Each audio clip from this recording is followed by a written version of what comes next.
नमस्कार दोस्तों। इस वीडियो में दोस्तों आज हम बात करने वाले हैं इंडियन काउंसिल एक्ट ऑफ 1892। देखिए, इससे पहले जो हमने बात की थी वो थी इंडियन काउंसिल एक्ट 1861, ठीक है। और अब हम जो बात कर रहे हैं वो है 1892, ठीक है। तो यहाँ पे अगर आप देखिए तो लगभग 32 साल बाद इस काउंसिल एक्ट को लाया गया। अब यहाँ पे एक बात ध्यान रखिएगा कि इससे पहले हमने बहुत सारे चार्टर एक्ट पढ़े थे, और आपने एक बात और नोटिस की होगी कि वो चार्टर एक्ट हर 20 साल पे आते थे, बिकॉज वो कंपनी को लाइसेंस रिन्यू करने के लिए दिए जाते थे। लेकिन ये इंडियन काउंसिल एक्ट्स के लिए कोई टाइम पीरियड नहीं था कि भाई कितने साल बाद आएगा, क्योंकि अगर आप देखें तो 1892 के बाद जो अगला इंडियन काउंसिल एक्ट आता है वो 1909 में आता है, ठीक है। तो यहां से अगर आप देखेंगे तो लगभग 17 साल बाद आता है। तो इसीलिए मैंने आपको कहा कि कोई फिक्स टाइम नहीं था कि भाई कितने साल बाद अगला काउंसिल एक्ट आएगा। लेकिन जब भी इस काउंसिल एक्ट को लाया जाता था तो उसके पीछे सिर्फ एक ही रीजन होता था, प्रेशर। गवर्नमेंट के ऊपर धीरे धीरे प्रेशर बढ़ रहा था, और प्रेशर किसका था? इंडियन पीपल्स का। क्योंकि देखिए सिनेरियो क्या है कि धीरे धीरे चेंज हो रही थी, खासकर जब हम बात कर रहे हैं 1892 या जैसे हम 1900 जो 20th सेंचुरी में हम एंटर करेंगे, तो वहां पे सिचुएशन बदल जाती है। नेशनलिज्म देखने को मिलता है यहाँ के लोगों में। जो यहाँ के लोग हैं वो एजुकेट होने लगते हैं, बिकॉज जो वेस्टर्न एजुकेशन लेकर के आया गया था 1833 के बाद से, तो उसके बाद अगर आप देखेंगे तो लोग एजुकेट होते हैं, वेस्टर्न थॉट्स उनके से वो प्रभावित होने लगते हैं। पूरी दुनिया में जिस प्रकार से बदलाव होते हैं उनको वो महसूस करने लगते हैं। इसलिए वो एक तरीके से गवर्नमेंट के ऊपर प्रेशर बनाते हैं कि भाई धीरे धीरे आप यहाँ पर भी चेंजेस लेकर के आइए। खासकर जो यहाँ की एग्जीक्यूटिव काउंसिल है या जो यहाँ की लेजिस्लेटिव काउंसिल है उसमें चेंजेस लेकर के आइए। तो अगर हम बात करें खासकर इस वाले एक्ट की, जो 1892 का एक्ट है, वो क्यों लाना पड़ता है, तो सबसे पहला जैसे मैंने आपको बताया, ग्रोइंग पॉलिटिकल प्रेशर। आपको पता होगा कि 1885 में इंडियन नेशनल कांग्रेस की स्थापना कर दी जाती है, और एक तरीके से अगर आप देखें तो इसके बाद से जितने भी उस वक्त के जो लीडर्स होते हैं वो एक तरीके से ऑर्गेनाइज होना शुरू हो जाते हैं, और एक तरीके से इंडियन नेशनल कांग्रेस के छत्र छाया में कह लीजिए, उसके नेतृत्व में वो सब एकजुट होते हैं और सरकार के ऊपर प्रेशर बनाते हैं। तो इसीलिए उस वक्त अगर आपको पता होगा कि मॉडरेट लीडर्स भी हुआ करते थे, तो उन सबको शांत करने के लिए, उनकी डिमांड्स को पूरे करने के लिए गवर्नमेंट को ये काउंसिल एक्ट लाना पड़ा, जिसमें कि बेसिकली वो जो भी अ, उनकी रिप्रेजेंटेशन की बात होती है उसको वो मानते हैं। तो एक एक करके बात करेंगे डिटेल में क्या क्या मेन प्रोविजंस थे। तो पहला होता है कि एक्सपेंशन ऑफ लेजिस्लेटिव काउंसिल, ठीक है। अब देखिए लेजिस्लेटिव काउंसिल तो आपको मैंने बताया था पहले भी कि भाई एग्जीक्यूटिव काउंसिल और लेजिस्लेटिव काउंसिल ये दो थी, और उसमें भी एक था वॉइसरॉय के अंडर में, वॉइसरॉय की एग्जीक्यूटिव काउंसिल और वॉइसरॉय की लेजिस्लेटिव काउंसिल। इसके अलावा जितनी भी प्रेसिडेंसीज थी, बॉम्बे, मद्रास, पंजाब, नॉर्थ वेस्ट, ठीक है, बंगाल, ये जितनी भी प्रोविंसेस थी, इन सब प्रोविंसेस में या प्रेसिडेंसीज कह लीजिए, इनमें गवर्नर्स हुआ करते थे, और इन गवर्नर्स के अंडर में भी लेजिस्लेटिव काउंसिल हुआ करती थी। तो यहाँ पे बात हो रही है एक्सपेंशन ऑफ लेजिस्लेटिव काउंसिल की, भाई मेंबर्स जो थे वो बढ़ा दिए गए, और ये दोनों जगह ही हमें देखने को मिलते हैं, वॉइसरॉय की लेजिस्लेटिव काउंसिल में भी और जो प्रोविंशियल लेजिस्लेटिव काउंसिल थी, दोनों में ही क्या होता है कि मेंबर्स को बढ़ाया जाता है, ठीक है। और ये जो मेंबर्स होते हैं ये नॉन ऑफिशियल ही होते हैं, ऑफिशियल मेंबर्स को नहीं, नॉन ऑफिशियल मेंबर्स को जो है ये बढ़ा देते हैं।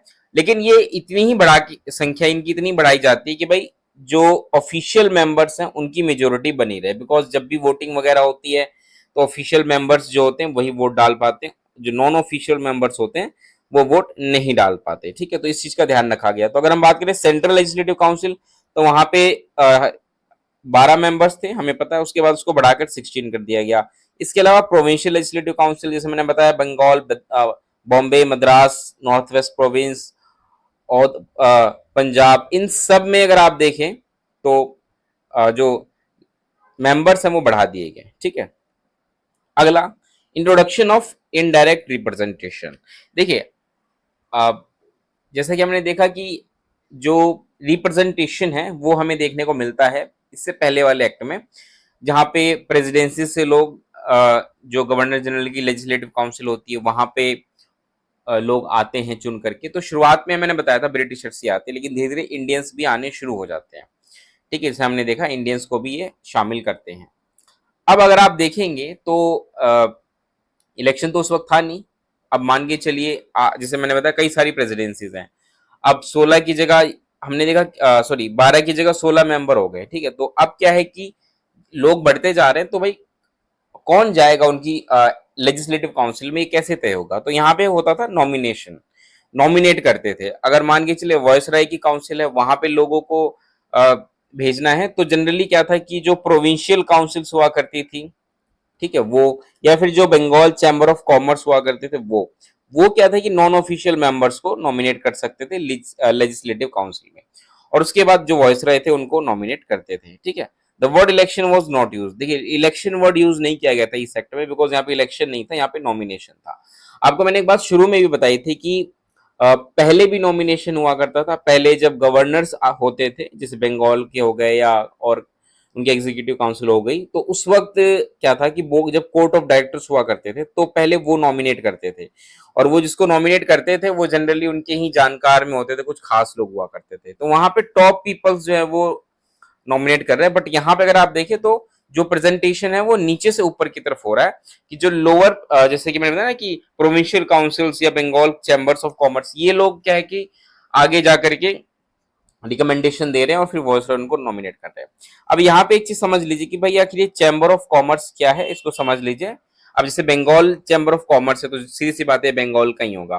देखिए चैम्बर ऑफ कॉमर्स कुछ नहीं था, एक तरीके से आप कह लीजिए कि यूनियन कह सकते हैं आप, जो बिजनेसमैन हुआ करते थे, खासकर ब्रिटिशर्स, ध्यान रखिएगा, ब्रिटिशर्स, ट्रेडर्स या बिजनेसमैन, इनका ये अपना एक ग्रुप होता था जिसको ये चैम्बर ऑफ कॉमर्स कहते थे। तो ऐसे कई जगह पे बने हुए थे, जैसे बंगाल में था तो Bengal chamber of commerce, Bombay में था बॉम्बे चैम्बर्स ऑफ कॉमर्स, ऐसे ही मद्रास में मद्रास चैम्बर ऑफ कॉमर्स। तो अलग अलग जगह पे ये चैम्बर ऑफ कॉमर्स हुआ करते थे, और ये कुछ नहीं है, ये सारे के सारे एक तरीके से यूनियंस थे। आज के समय भी ट्रेड यूनियंस होती हैं, है ना, तो उसी प्रकार से आप कह लीजिए ये थे।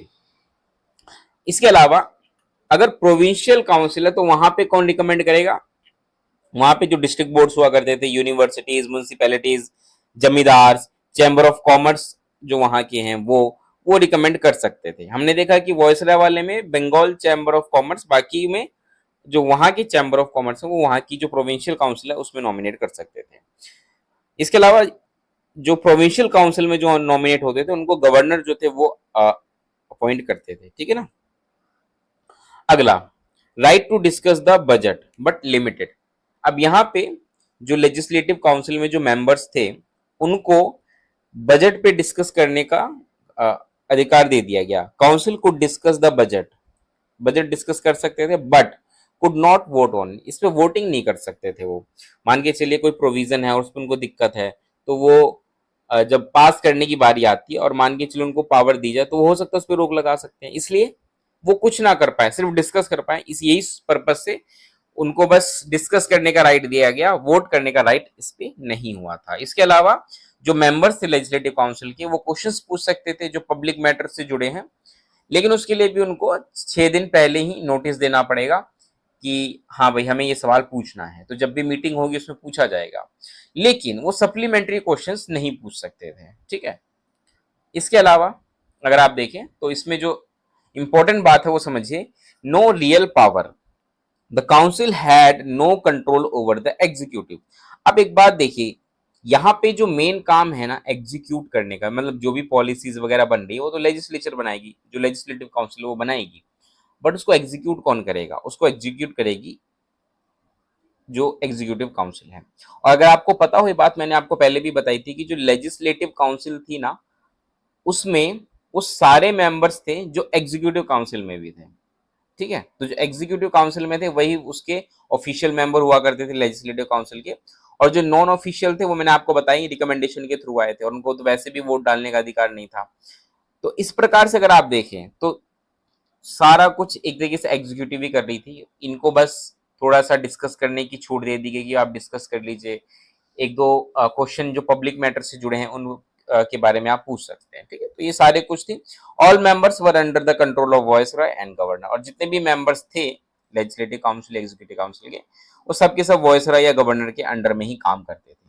तो अगर आप देखिए तो यही था इसमें जो इंडियन काउंसिल एक्ट है 1892, यही इसमें मेन था। और अगर आप देखिए तो इसमें एक ही चीज खास होती है, वो ये होता है कि भाई जो लेजिस्लेटिव काउंसिल होती है उसका साइज बड़ा कर दिया जाता है, ठीक है, और ज्यादा से ज्यादा रिप्रेजेंटेशन जो इंडियन पीपल्स हैं उनका यहाँ पे हमें देखने को मिलता है। तो उम्मीद है ये वीडियो आपको पसंद आई होगी, इसको लाइक करिएगा, शेयर करिएगा दोस्तों तक। मिलेंगे अगली वीडियो में दोस्तों, इस वीडियो में इतना ही, तब तक के लिए नमस्कार, धन्यवाद।